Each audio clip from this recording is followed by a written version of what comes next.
Hi, this is Dredge. Just wanted to let you know that it's been a great week and things seem to be progressing very well. I'm very excited about the opportunities that are happening with all the people that are involved in the Tom Ferry Sales Power program. You know, this is great that Remax hired Tom to put this together. Last week we did the buyer presentation, and I just wanted to do a quick review on the consulting process. A lot of talk around the office about how do we get buyers to work with us because of all these mere posted listings and other things that are out there today that are only paying a real estate agent like a penny to work for the seller. Well, nobody can afford to work for a penny. So where it all starts from is developing a relationship with the buyer, being it so the buyer can understand how we work and how we get paid. In other words, to see the value of your service.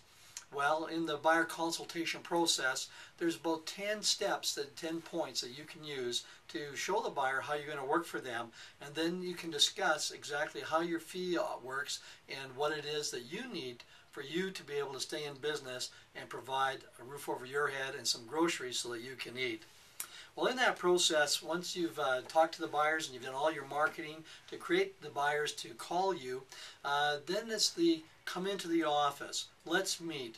Let's talk about the process and how we're going to help you find a house and what I do specifically to help you find that home. So we're going to talk about the 10 points that Tom had in his program for the consultation process. You can do up these points on a piece of paper. You can put them in a PowerPoint presentation. You could do it into a binder and have some nice pictures with it to show people exactly how you work. So anyway, point number one is I work with a small number of great clients at any given time. You know, what you want to do is show people that if they're going to work with you, you can only work with so many people. On average, you're going to probably work with 4 to 6 people at the most within any time frame that you have. So it's important that you pick the right people to work with and you let them know that you need some loyalty to be able to work with those people, because you just can't work with everybody. The minute you try, you're going to drop people. You're not going to be able to keep in touch. You're not going to see the best properties. You're not going to be able to do all the things that you need to do to find that person the exact home that they're looking for. Secondly, you want to let people know that you preview homes daily and weekly. That's right, you need to be out there seeing the houses, because you know the internet is one thing, but it doesn't really show you what the house is like. You know, the pictures on the internet are great. About 90% of the homes I find look better than what they really are. About 10% of the homes look worse than what they are, but 100% of the homes never look exactly like it shows on the internet. The only way you know if that home is suitable for somebody is to actually see it in person. So that's your job. You're out there previewing, and that's what we do. We preview properties every day, every week, so we know exactly what to look for people. Number 3 is you're going to contact the best agents in the area that they're looking at, so that you can then come up with properties that perhaps those agents are working on before they're even listed. You know, the MLS is great. We know the majority that hits there right away. But what about those homes where that other realtor in that other company or another office, even in our own company, or perhaps even in our own office, they're already working on something? And wouldn't it be great to know about those homes for your buyers? Well, that's one of the things that we're going to do for our buyers. We're going to work and contact agents that we know that may have just the right property for them before they even come on the MLS system. The 4th point we're going to do in the consultation process is explain how you're going to do a magic letter. Well, I call the letter sincere request letter. I came up with this letter. I'm not sure if I invented it or not, but I started doing the sincere request for a buyer, for a specific buyer, so that it's absolutely sincere. So when you send it out, you identify perhaps the first names of those buyers, their kids' names, why they want that neighborhood. And I'm going to send that out to the people in the area or hand deliver it to homes that look from the outside like they're the type of home this buyer would be interested in. Because this letter is like magic. Absolutely, when you have a serious buyer and you deliver that sincere request letter, people can feel the sincerity, and they will, if they're thinking of selling, give you a call to find out whether or not that buyer might be interested in their home.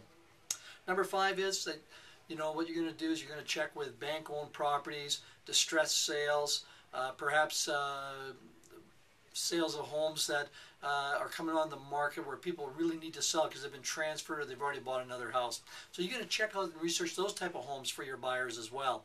And this is very important because a lot of people in the real estate industry overlook how to check for foreclosure homes or how to look for distressed sales, so that those buyers that you're working with have the best chance to get the best home for them at any given time. Number 6, you'll knock on the doors in the community for those people, for that buyer. That's right, you're going to go knock on individual doors, so that if that house looks like it's the right home for the person right from the beginning, go knock on a few doors of those type of homes that look right. Maybe when you're out with the buyer driving around, say, hey, why don't you point out some houses that you kind of like the looks of? And what I'll do is I'll go and I'll knock on their door, and I will see if those people are interested in selling their home. Number 7, you want to assure them that you're only going to show them homes that match their wants and needs and their budget, their price range. You know, quite often realtors show homes that are way too expensive for the buyer. And the buyer says, I love the home, but I can't afford it. You know what? You're only going to show those homes with the buyer's permission.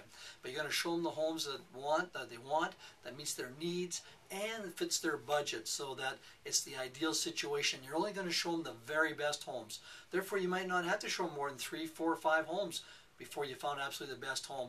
And quite often, when you're going through and you're selecting the homes this way, quite often the very first home you show them will be the right home for them. So you need to prepare the buyer for that during the consultation process as well. Number 8, when you find the right house, you're going to let them know that I will negotiate aggressively on your behalf. That's right. You're going to negotiate aggressively on their behalf. Even though you're being paid out of the transaction, perhaps they're going to have to pay you some extra to top up your fee. I don't know what it's going to be, but you're going to negotiate aggressively on their behalf to get them the right price they can afford and is in their budget. You're going to negotiate aggressively to get them the chattels and the appliances that they want, and the extras that they may like. You're going to negotiate aggressively to get them to the possession that they want. In other words, you're going to be there to help them through it, and you're going to do all the paperwork and help them through that whole process of everything they need to know to meet the conditions that are on that offer. Perhaps to put conditions on the offer they never even thought of, so that they can get the home and make sure that they're absolutely satisfied before they move into that house.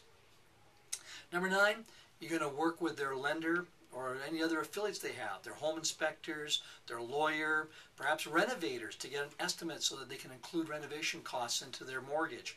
You're going to work with all those people to help them make this a very smooth and easy process for them all the way through, so that they can actually get the home they want but be satisfied with all those people that they have, because there's a whole team of people to help a buyer get into a home, not just you and me, but there's all sorts of people that are going to make this process work for everybody.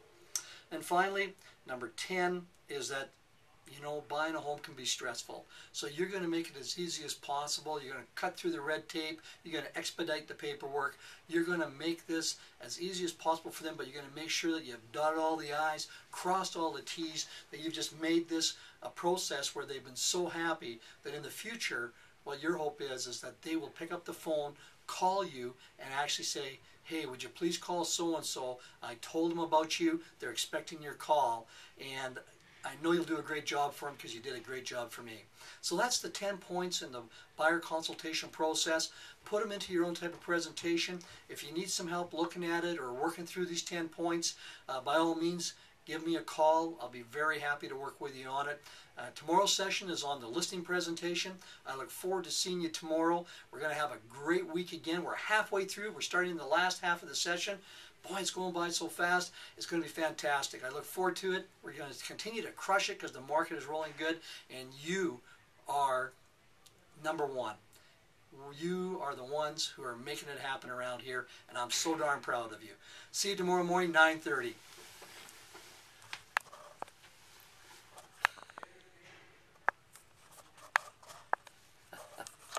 Oops, this won't turn off.